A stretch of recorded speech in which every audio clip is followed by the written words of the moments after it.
बिस्मिल्लाहिर्रहमानिर्रहीम। अस्सलामुअलैकुम दोस्तों, उम्मीद है आप सब खैरियत से होंगे। आज हमारे पास 30 एम्पियर गोल्ड की बैटरी चार्जर आया है रिपेयर के लिए। इसकी कंडीशन ये देखिए दोस्तों, मैं आप दोस्तों को दिखा देता हूँ।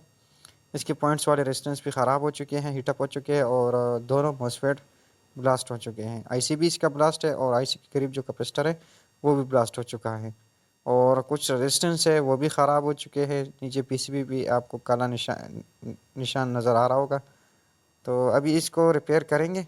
आपके पास भी इस किस्म का चार्जर आता है इस कंडीशन में, तो इसको आपने कैसे रिपेयर करना है उसके बारे में अभी हम आपको आगे गाइड करेंगे। तो ये देखिए, ये इसका कैपेसिटर है जो कि ब्लास्ट हो चुका है। 50 वोल्ट 100 यूएफ का कैपेसिटर है।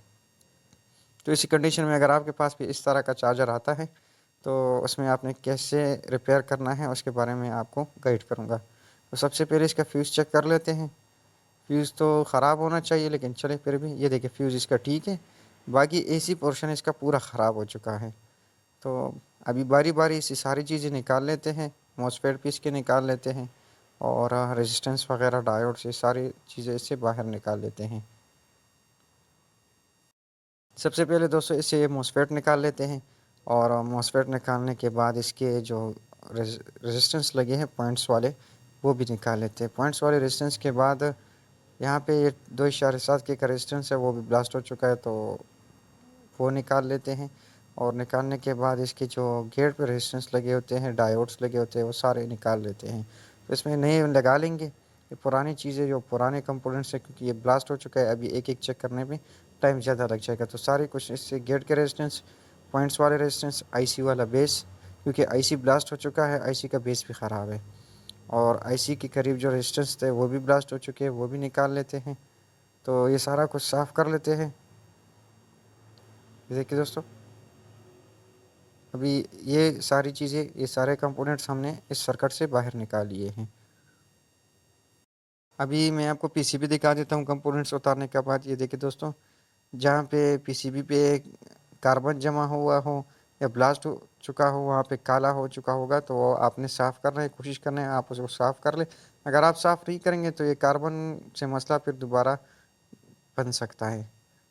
तो ये देखिए, अभी हम इसको साफ़ कर रहे हैं और जहाँ पे ब्लास्ट हो चुका है वहाँ पेचकस की मदद से फिर उसको ये इस तरीके से साफ़ कर लेंगे। अगर आप पेचकस की मदद से करते हैं या ब्लेड की मदद से, लेकिन आपने इसको सही तरीके से साफ़ करना है ताकि दोनों पॉइंट आपस में कार्बन की वजह से शॉर्ट ना हो।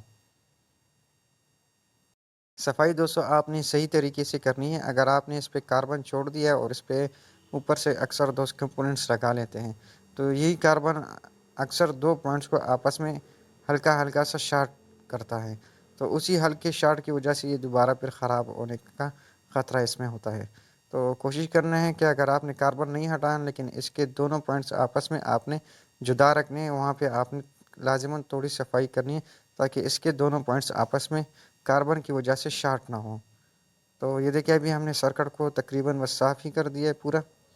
जहाँ पे कार्बन हमें नज़र आ रहा था उसको हमने हटा दिया, ये देखिए।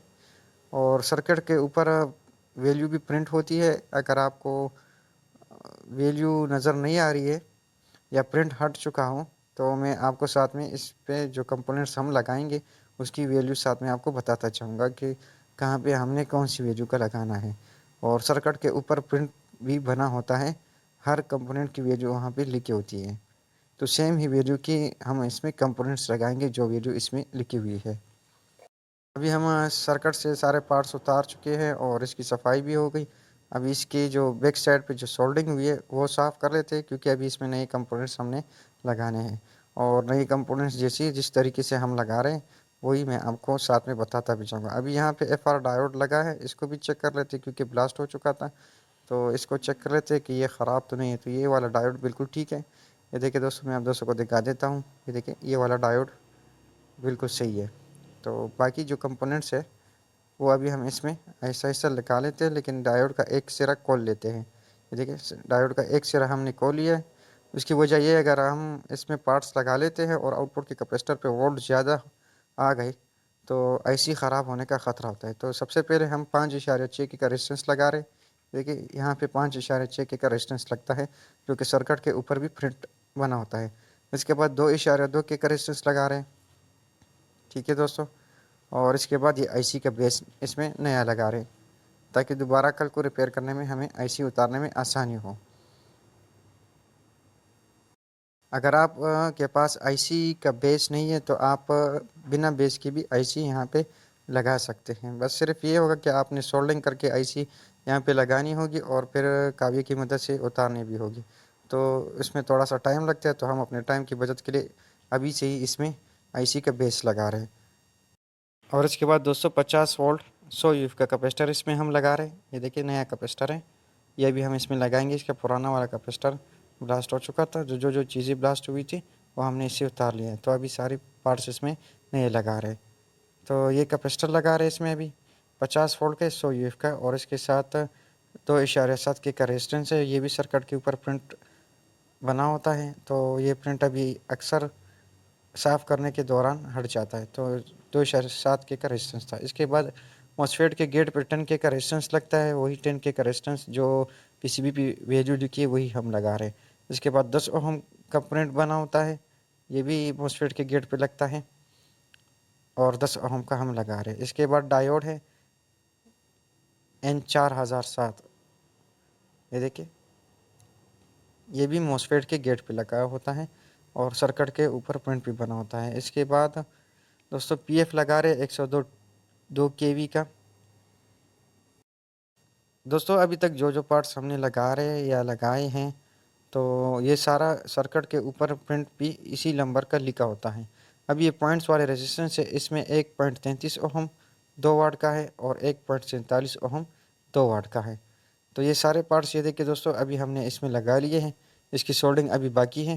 ये देखिए इसके रेजिस्टेंस, कैपेसिटर, आईसी का बेस, डायोड, पीएफ और पॉइंट्स वाले रेजिस्टेंस, तो ये अभी सारे इसमें हमने लगा लिए हैं और इसकी सोल्डिंग अभी बाकी है। तो सोल्डिंग करने के बाद फिर इसके वोल्टेजेस हम चेक करेंगे। तो ये देखिए सर्किट के ऊपर प्रिंट भी बना होता है, जिस वैल्यू का कंपोनेंट होता है उसी वैल्यू का आपने इसमें लगा देना है जो कि सर्किट के ऊपर लिखा होता है। तब इसकी हम सोल्डिंग कर लेते हैं और सोल्डिंग करने के बाद आगे जो काम हम करेंगे साथ में आपको इसमें गाइड करता जाऊंगा। सोल्डिंग करने के बाद दोस्तों इसके जो इजाफी पिंस कंपोनेंट्स के बाहर निकले हुए हैं वो हम काट लेंगे ताकि कोई शॉर्टेज वगैरह का मसला ना बने, क्योंकि इसमें ज़्यादातर कंपोनेंट्स हमने उतार लिए हैं। तो बाज़ औक़ात कंपोनेंट्स के पिंस वगैरह या जो इजाफी पिंस से निकले हुए होते हैं तो वो दूसरे कंपोनेंट्स के साथ टच हो जाते हैं, जिसकी वजह से फिर मसला हो जाता है। तो अभी इसके सारे पिंस हमने काट लिए हैं इजाफी, और सर्किट को साफ़ कर लेते हैं। और साफ़ करने के बाद फिर इसका स्विच हम सीरीज़ में लगाएंगे और इसके वोल्टेजेस चेक करेंगे। दोस्तों चार्जर का स्विच अभी हम सीरीज़ में लगा लेते हैं। ये देखिए 200 वाट की सीरीज़ में हम इस चार्जर का स्विच लगा लेते हैं और इसके मेन कैपेसिटर पे वोल्टेजेस चेक करते हैं। ये देखिए 233 वोल्ट आ रहा है, ये वोल्ट बिल्कुल ठीक है। अभी आईसी के करीब कैपेसिटर पे वोल्ट चेक करेंगे। जीनियर डायोड अभी हमने नहीं लगाया, तो तकरीबन 70 से 80 वोल्ट आईसी के करीब छोटे कैपेसिटर पे आने चाहिए। ये यहाँ पे आईसी का करीब कैपेसिटर लगा है, 77 वोल्ट आ रहा है, ये वोल्ट बिल्कुल ठीक है। अभी दोनों कैपेसिटर्स को हम डिस्चार्ज कर लेते हैं और डिस्चार्ज करने के बाद यहाँ पे जीनियर डायोड लगा लेते हैं। 24 वोल्ट का जीनियर डायोड है। डायोड लगाने के बाद दोबारा से इसका स्विच हम सीरीज़ में लगाएंगे और सीरीज़ में लगाने के बाद दोबारा पे हम यहाँ पे आईसी के करीब जो कैपेसिटर लगा हुआ है वहाँ पे वोल्ट दोबारा चेक करेंगे। ये देखिए दोस्तों यहाँ पे 23.90 वोल्ट आ रहे हैं, यानी आईसी के करीब कैपेसिटर पे 23 वोल्ट आ रहे हैं। 23 से 25 वोल्ट आए तो ये वोल्ट बिल्कुल ठीक है। अभी दोनों कैपेसिटर को दोबारा डिस्चार्ज कर लेते हैं और डिस्चार्ज करने के बाद यहाँ पे यूसी 3843 आईसी लगा लेते हैं और आईसी लगाने के बाद दोबारा से इसका स्विच हम सीरीज़ में लगाएंगे और सीरीज़ में लगाने के बाद छोटे आईसी पर दोबारा वोल्ट चेक करेंगे। तो यहाँ पे 7 से 8 वोल्ट आने चाहिए। तो ये देखिए 8 वोल्ट आ रहे हैं, ये वोल्ट बिल्कुल ठीक है। अभी मॉसफेट के गेट और सोर्स पर बाइसिंग वोल्ट चेक करेंगे। ये देखिए यहाँ पे बाइसिंग वोल्ट नहीं आ रहे।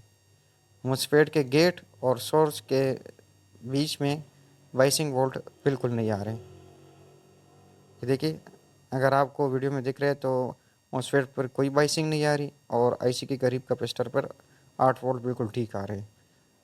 तो ये मसला मैं आप दोस्तों को बताता हूँ कि कहाँ से आ सकता है, और अभी जो कंपोनेंट्स अभी हम इसमें लगाएंगे साथ में आपको दिखाता भी जाऊंगा। तो ये मसला यहाँ पे देखिए दोस्तों, 104 नंबर का पीएफ लगा है। अगर ये पीएफ शॉर्ट होता है या ये ट्रांजिस्टर शॉर्ट हो तो इस वजह से भी बाइसिंग फिर मॉसफेट पे नहीं आती। तो चलिए सबसे पहले पीएफ को चेक कर लेते हैं कि पीएफ तो शॉर्ट नहीं है। तो ये देखिए यहाँ पे 104 नंबर का पीएफ लगा है, ये बिल्कुल ठीक है। और इसके बाद ये पीएफ भी चेक कर लेते हैं कि ये वाले पीएफ तो ख़राब नहीं है या शॉर्ट तो नहीं है। अगर मीटर कंटिन्यूटी शो करा देता है तो इसका मतलब पीएफ ख़राब है। अभी ट्रांजिस्टर को चेक कर लेते हैं। दोस्तों अगर ट्रांजिस्टर मीटर पे सही भी बता रहा हूँ, बाज़ औक़ात इस ट्रांजिस्टर की वजह से बाइसिंग नहीं आती। तो चले मीटर की मदद से तो ये ट्रांजिस्टर बिल्कुल ठीक बता रहे हैं, ये ट्रांजिस्टर बिल्कुल ठीक है। लेकिन हम इस ट्रांजिस्टर को उतार देते हैं। ये यहाँ पे C1815 या C945 नंबर का ट्रांजिस्टर लगा होता है।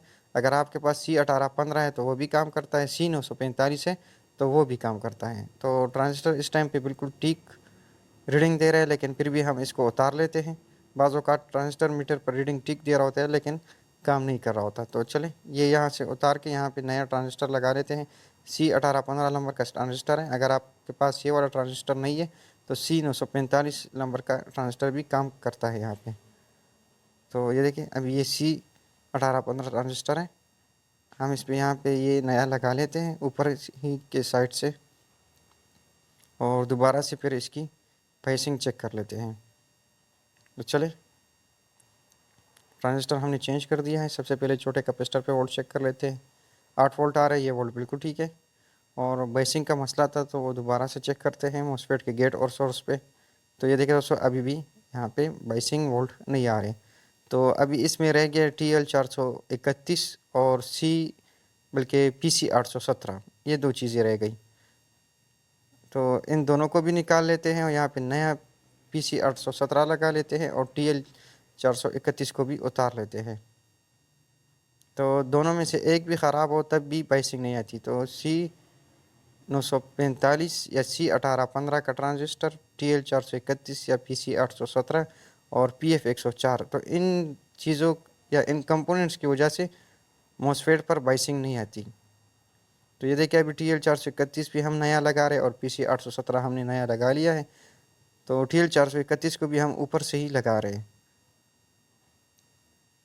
ये देखिए दोस्तों TL431 हमने लगा लिया है। अब दोबारा से इसका स्विच सीरीज़ में लगा के मॉसफेट पर बाइसिंग चेक करते हैं कि बाइसिंग आती है या नहीं। तो गेट और सोर्स पे चेक करते हैं। ये देखिए दोस्तों बाइसिंग वोल्ट आ गए, 1.4 वोल्ट आ रहे। तो ये वोल्ट बिल्कुल ठीक है। मैं आपको करीब से भी मीटर दिखा देता हूँ। ये देखिए 1.4 वोल्ट आ गए। तो यानी मसला हमारा TL431 और PC817 से हल हो गया। दोस्तों अब इसमें हम मॉसफेट लगा लेते हैं। ऊपर से ही 2060 नंबर का मॉसफेट हम इस्तेमाल कर रहे हैं। ये ऊपर से ही हम लगा लेते हैं और इसके आउटपुट के कैपेसिटर पे वोल्ट चेक कर लेते हैं। तो चलिए इसका स्विच हम लगा लेते हैं। सीरीज़ में मॉसफेट हमने लगा लिया है और इसके आउटपुट के कैपेसिटर पे वोल्ट चेक करते हैं। तो आउटपुट के कैपेसिटर पे तकरीबन ये देखिए दोस्तों प्राप में मीटर के सही तरीके से रख लेता हूँ। और ये देखिए 13.56 या 13.5 वोल्ट आ रहा है। ये वोल्ट बिल्कुल ठीक है। अभी लोड हम इस पर नहीं लगा सकते क्योंकि यहाँ पे हमने डायोड उतारा था। तो ये डायोड वापस से लगा लेते हैं और फिर इस पर हम लोड लगाएंगे। तो चलिए ये डायोड लगाते हैं और डायोड लगाने के बाद इस पर फिर लोड चेक करते हैं। ये देखिए दोस्तों डायोड हमने लगा लिया। अभी इसके आउटपुट के कैपेसिटर पे हम लोड चेक करेंगे। मीटर के प्राप यहाँ पे रख के इसके ऊपर लोड लगा लेते हैं। तो लोड के लिए मोटरसाइकिल का हेडलाइट का बल्ब हम इस्तेमाल करते हैं। ये देखिए दोस्तों, और इसके आउटपुट के कैपेसिटर के ऊपर मोटरसाइकिल का हेडलाइट का बल्ब लगा लेते हैं ताकि चेक कर सके कि वोल्टेज तो ड्रॉप नहीं होती। तो ये देखिए लोड ऑन है और वोल्टेज भी 13.5 वोल्ट पे रुके हुए हैं। तो मतलब हमारा चार्जर बिल्कुल ठीक हो गया है। अब इसके बाद दोस्तों इसका फ़ैन का जैक हमने उतारा था। ये देखें फ़ैन का जैक भी लगा लेते हैं और इसको बैटरी के साथ कनेक्ट करके सीरीज़ में चेक कर लेते हैं कि फ़ैन का ऑटो सिस्टम काम कर रहा है या नहीं। तो ये देखिए दोस्तों जैसे ही हम सीरीज़ में लगाते हैं फ़ैन चलने लगता है। तो मतलब इसका ये है कि फ़ैन का ऑटो सिस्टम बिल्कुल ठीक है। अभी जो कंपोनेंट हमने इसके ऊपर लगाए हैं ये ट्रांजिस्टर, मॉसफेट और TL431, तो ये सही तरीके से नीचे की साइड से लगा लेते हैं और उसके बाद चार्जर में आप दोस्तों को दोबारा से चेक करा देता हूँ। दोस्तों ट्रांजिस्टर और ये मॉसफेट हमने ऊपर से इस वजह से लगाया है ताकि हमारा टाइम भी बच सके और अगर कोई मसला हो तो मॉसफेट उतारने में या ट्रांजिस्टर वगैरह उतारने में हमें आसानी हो। तो इस वजह से सर्किट के इस दूसरी साइड पे हम लगाते हैं। अगर आप डायरेक्ट नीचे की तरफ से लगाते हैं तो बाज़ औक़ात मॉसफेट वीक होता है या पुल आउट मॉसफेट होता है, वो डायरेक्ट शॉर्ट हो जाता है। तो आपको जिस तरीके से आसान लगे उस तरीके से करें। ज़रूरी नहीं है कि हम जिस या मैं जिस तरीके से कर रहा हूँ आप भी उसी तरीके से करें ऊपर से। तो अभी हमें ऊपर से आसानी लगता है, ऊपर से ही मॉसफेट और ट्रांजिस्टर वगैरह लगा के बारी-बारी एक-एक चीज़ को चेक करते हैं, यानी कैपेसिटर्स के ऊपर वोल्टेज चेक करते हैं। अभी ये देखिए हीट सिंक के ऊपर हमने मॉसफेट लगाया तो इसका ड्रेन और हीट सिंक के बीच में हमने शॉर्टेज भी चेक की कि शॉर्ट तो नहीं है। तो इस तरीके से हम फिटिंग करते हैं। आपको जिस तरीके से आसानी लगे या जिस तरीके से आपको आसान लगे उस तरीके से आप करें। तो जो तरीक़ेकार था वो हम आप दोस्तों के साथ शेयर कर रहे हैं। उम्मीद है आपको वीडियो अच्छी लगी होगी। वीडियो आपको अच्छी लगी हो तो वीडियो को लाइक, शेयर और चैनल को सब्सक्राइब ज़रूर करें। अभी सारे पार्ट्स हमने लगा लिए हैं सही तरीके से और ये देखिए आउटपुट के कैपेसिटर पे वोल्ट भी बिल्कुल सही आ रहे हैं। दोबारा से फाइनल टेस्टिंग कर रहे हैं इसकी। इस पे अभी लोड भी हम लगा लेते हैं। ये देखिए दोस्तों लोड हमने लगा लिया है और मीटर के प्राप असल में मुझसे हिल रहे। ये देखिए चार्जर बिल्कुल ठीक है, लोड भी उठा रहा है और इसके वोल्टेज भी बिल्कुल ठीक है। अभी सही तरीके से इसको बॉडी में फिट कर लेते हैं। उम्मीद है दोस्तों आपको वीडियो अच्छी लगी होगी। वीडियो से आपको कुछ ना कुछ फ़ायदा ज़रूर पहुँचेगा। वीडियो देखने का बहुत शुक्रिया। अस्सलामु अलैकुम।